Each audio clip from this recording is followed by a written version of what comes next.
Confie-toi en l'Éternel et ne t'appuie pas sur ta sagesse. Proverbe 10, 17. À toutes et à tous, bonjour et bienvenue dans ce 12h30.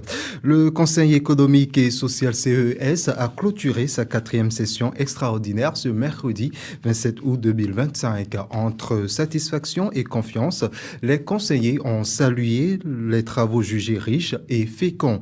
À l'agenda, l'examen du budget 2026 et de nouvelles autosaisines pour adapter l'institution à ses missions. Une vaste tournée de sensibilisation est annoncée sur deux lois majeures du côté de Borgou. La répression des infrastructures basées sur le sexe et la santé sexuelle et reproductive.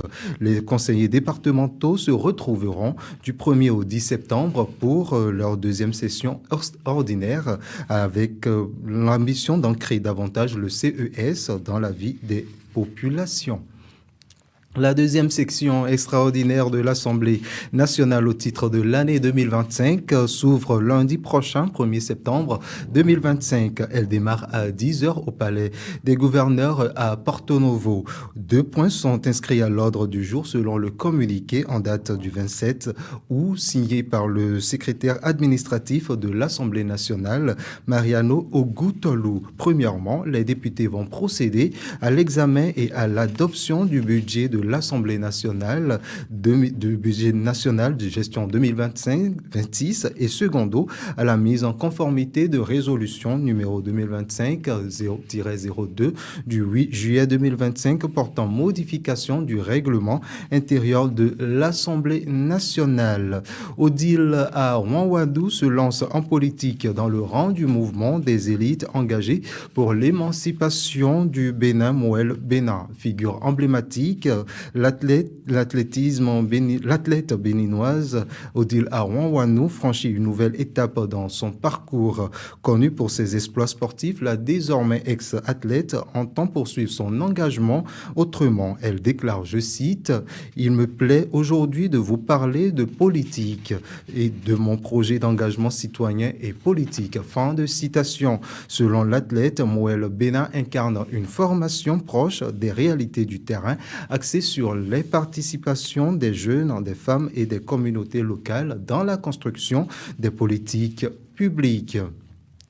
Ce mercredi 27 août 2025, Véronique Tognifodé, ministre des Enseignements secondaires techniques et de la formation professionnelle, a effectué une descente dans 3 grands hôtels de Cotonou. Ce sont donc les hôtels Godel Tulip, Sofitel Hôtel et la Maison Rouge à Cotonou.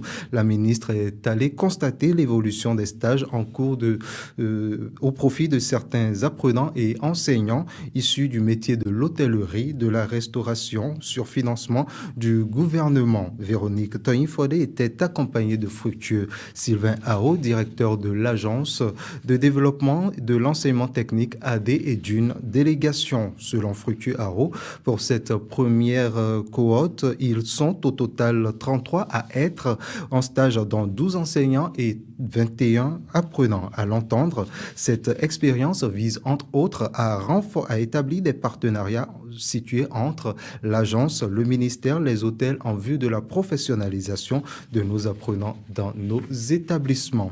Et puis en interactualité, 2 enfants tués, 14 autres blessés et 3 paroissiens âgés de plus de 80 ans blessés. C'est le bilan de l'attaque d'une église de Minneapolis, voisine à une école. Hier, les enfants étaient réunis pour la messe afin de célébrer la rentrée scolaire quand le tireur âgé de 23 ans selon des médias américains, a tiré à des dizaines de reprises en utilisant 2 fusils et une arme de poing. Identifié comme Robin Westham, le tireur était un ancien élève de l'établissement. Il s'est suicidé après l'attaque. Il serait donc né de sexe masculin, aurait changé son prénom de Robert à Robin et s'identifiait comme une femme. La police fédérale américaine a ouvert une enquête pour acte de terrorisme intérieur et de crimes motivés par haine anticatholique. Le président américain Donald Trump qualifie la fusillade de tragique, bien sûr. Sur son réseau Trust Social, il assure que la Maison-Blanche va continuer à suivre cette terrible situation.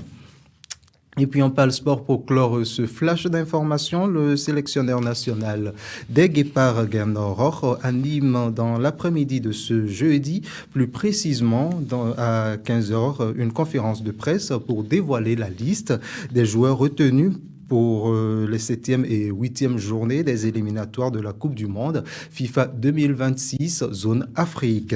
Les Guépards du Bénin vont jouer le Zimbabwe le 5 septembre prochain à 16h GMT au stade olympique Alassane Ouattara d'Epembe et le Lesotho le 9 septembre 2025 à 19h GMT au stade Mfoué-Boigny d'Abidjan.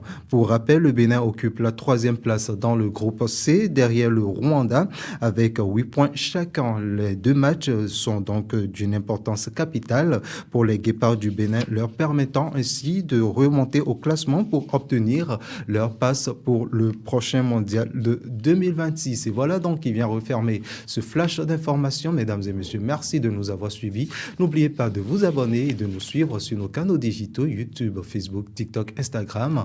Bon appétit chez vous et que Dieu vous bénisse.